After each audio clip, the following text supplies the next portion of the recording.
Hello दोस्तों, स्वागत है आपका अपने चैनल तैयारी जीत में। आज हम देखने वाले हैं कक्षा 7वीं के विषय सामाजिक विज्ञान का प्रोजेक्ट कार्य यहाँ पर जो आपको 10 अक्टूबर तक पूर्ण करके स्कूल में जमा कराना है। तो ये आपका यहाँ पर 20 नंबर का होने वाला है। 10 नंबर का एक क्वेश्चन दिया गया है यहाँ पर, 10 के 2 क्वेश्चन है, इसलिए 20 नंबर का ये आपका होने वाला है। तो वीडियो के एंड तक बने रहेगा, सभी प्रश्नों के उत्तर आपको दिए जाएंगे। थोड़ी बैक में नॉइज़ आ रही होगी, यानी साउंड आ रहा होगा, तो इसके लिए सॉरी फ्रेंड्स, क्योंकि यहाँ पर थोड़ा यहाँ पर कार्यक्रम चल रहा है, उसके कारण यहाँ पर आपको आवाज़ थोड़ी सुनाई दे सकती है। तो यहाँ पर हमारा क्वेश्चन देख लेते हैं क्या दिया गया है। अपने क्षेत्र के किसी एक दस्ताकार के बारे में निम्नलिखित बिंदुओं के आधार पर आपको जानकारी इकट्ठी करनी है। तो ये बिंदु कौन कौन से, इनको देख लेते हैं। तो पहला आपको यहाँ पर क्या करना है, नाम देना दस्ताकार का, फिर निर्मित वस्तु का नाम बताना है, कच्चा माल बताना है, यहाँ पर आवश्यक उपकरण कौन कौन से हैं, निर्मित वस्तु का मूल्य निर्धारण कौन करता है, और निर्मित वस्तु का बाजार कैसा है।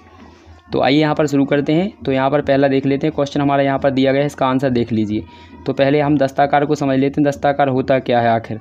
तो दस्ताकार क्या होता है, देख लीजिए, हाथ से कारीगरी का काम करने वाले को जो आदमी होते हैं उसे हम क्या कहते हैं, दस्ताकार कहते हैं। यानी जैसे कि कारीगर आपने देखा है तो उसे भी दस्ताकार कहा जाएगा, कुम्हार है उसे भी दस्ताकार कहा जाएगा, शिल्पीकार है उसे भी दस्ताकार कहा जाएगा। शिल्पीकार मतलब जो पत्थरों से मूर्तियों का निर्माण करते हैं उसे कहते हैं।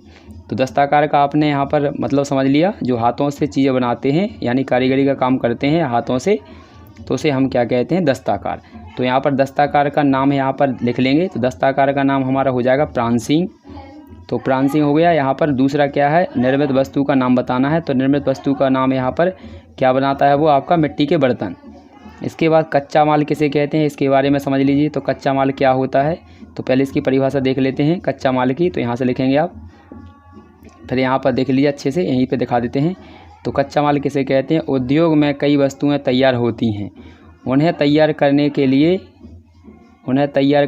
यहाँ पर देख लीजिए, करने के लिए जिन वस्तुओं का उपयोग किया जाता है, यानी उन्हें तैयार करने के लिए जिन वस्तुओं का उपयोग होता है उन्हें कच्चा माल कहते हैं।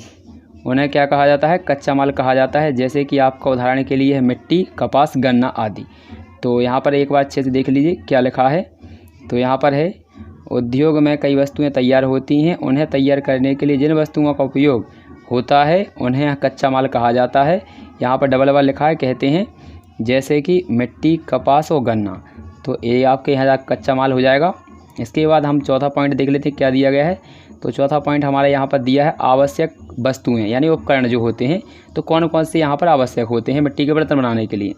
तो पहला तो आपका हो जाएगा मिट्टी, दूसरा लगता है पानी, उसके बाद लगता है सांचा, जिस प्रकार से आपको वो चीज़ बनानी है। जैसे आपको दिया बनाना है तो दिए के लिए अलग से थोड़ा एक प्रकार अलग से रखा जाता है। यहाँ पर चाक और डंडा, पहिया घुमाने के लिए। चाक किसे कहते हैं, जो पहिए का आकार होता है, जैसे आपने देखा होगा पहिया रहता है, उस पर मिट्टी रखी होती है। तो इस पहियों को जो होता है पहिया, उसे हम बोलते हैं चाक। क्या बोलते हैं, चाक बोलते हैं। और जिससे घुमाया जाता है वो डंडी होती है। इसके बाद अगला दिया है, निर्मित वस्तु का मूल्य निर्धारण कैसे होता है। तो यहाँ पर देखेंगे, तो यहाँ पर दिया गया है, बनावट एवं साइज के आधार पर निर्माणकर्ता मूल्य को निर्धारित करता है। मतलब कि जिस प्रकार से उसकी बनावट होगी, अच्छा होगा तो ज़्यादा रुपये का बेचेगा, और थोड़ा अगर गंदा हो गया होगा तो उसे कम रुपयों में बेचना पड़ेगा। और उसके ऊपर आकार के ऊपर भी मैटर करता है। इसके बाद अगला दिया है हमारा, निर्मित वस्तु का बाजार कैसा होता है। तो यहाँ पर रखेंगे, स्थानीय स्तर पर और शहरी कस्बों में इनका बाजार बहुत अच्छा उपलब्ध होता है। गर्मियों के समय में ये बहुत ज़्यादा बेचने वाली चीज़ें हैं। इसके बाद अगला क्वेश्चन देख लेते हैं। सेकंड क्वेश्चन हमारा क्या दिया गया है, तो इसको भी देख लीजिए। ये दिया गया है आपका, ये भी 10 नंबर का है आपका यहाँ पर। तो इसको भी पढ़ लेते हैं क्या दिया गया। अपने आसपास की कोई एक वृक्ष का अवलोकन कीजिए और नीचे दिए गए बिंदुओं को आपको यहाँ पर एकत्रित करना है। पहला लिखा है, वृक्ष का नाम लिखेंगे, वनों के प्रकार जिसके अंतर्गत यह आता है, वृक्षों की विशेषताएँ, वृक्षों का जीवन में महत्व, यहाँ पर वृक्षों का संरक्षण एवं संवर्धन। तो पहले यहाँ पर नाम देख लेते हैं। तो हमारे यहाँ से लिखना स्टार्ट करेंगे आप ऊपर से। तो हमारे यहाँ पर हो जाएगा, पहला है पॉइंट वृक्ष का नाम। तो वृक्ष का नाम हो जाएगा आपका नीम। क्या हो जाएगा, नीम। इसके बाद यह किस प्रकार के उसमें आता है, वनों में। तो यहाँ पर देख लीजिए सेकंड पॉइंट हमारा लिखा हुआ है, वनों के प्रकार जिसके अंतर्गत यह आता है। तो ये हो जाएगा शुष्क पर्णपाती वन। इसके बाद तीसरा पॉइंट दिया है इसकी विशेषताएं, तो यहाँ पर लिखा है वृक्ष की विशेषताएं क्या हैं। तो इसकी विशेषताएं आपको पता ही होगा। यह औषधीय गुणों से भरपूर होता है, इसलिए आम जीवन में इसका खूब उपयोग होता है। इसकी पत्तियों से लेकर इसके बीज तक सब कुछ अत्यंत उपयोगी होते हैं। त्वचा, पेट, आँखें और जीवाणु जनित समस्याओं में इसका प्रयोग अद्भुत होता है। तो ये इसकी विशेषता हो जाएगी। इसके बाद अगला पॉइंट देखेंगे। चौथा हमारा क्या दिया था, तो चौथा पॉइंट दिया है इसकी उपयोगिता, यानी उपयोगिता कहाँ, मतलब प्रयोग कहाँ किया जाता है। तो यहाँ पर लिखेंगे इस वृक्ष की उपयोगिता मुख्यतः इसकी लकड़ी, पत्ती, टहनी एवं बीजों आदि में है, जो मजबूती और औषधीय गुणों के कारण बहुत ही उपयोगी है। ये हमारा चौथा पॉइंट हो जाएगा। इसके बाद हम अगला पॉइंट देखेंगे, ये हमारा पाँचवा है।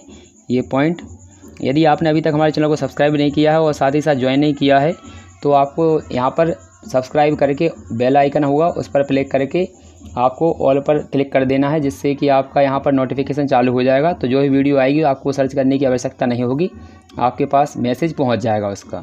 ये बिल्कुल निःशुल्क होता है, तो इसलिए इसे इसे सब्सक्राइब जरूर कर लें।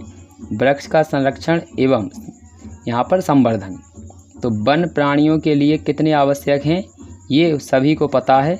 कहा भी गया है कि वन ही जीवन है। इतना समझने के बावजूद भी दिन प्रतिदिन वनों की अनाधुन कटाई होती है। आपको वनों के संरक्षण के प्रति सभी को फैलाने की आवश्यकता है। तो ये आपको यहाँ पर आंसर कंप्लीट हो जाएगा। तो अच्छे से आपको इसको नोट डाउन कर लेना है। तो यदि आपने अच्छे से नोट डाउन किया है तो आपको 20 में से 20 नंबर मिलने वाले हैं यहाँ पर। तो मिलते हैं अगली वीडियो में, तब तक के लिए जय हिंद, जय भारत।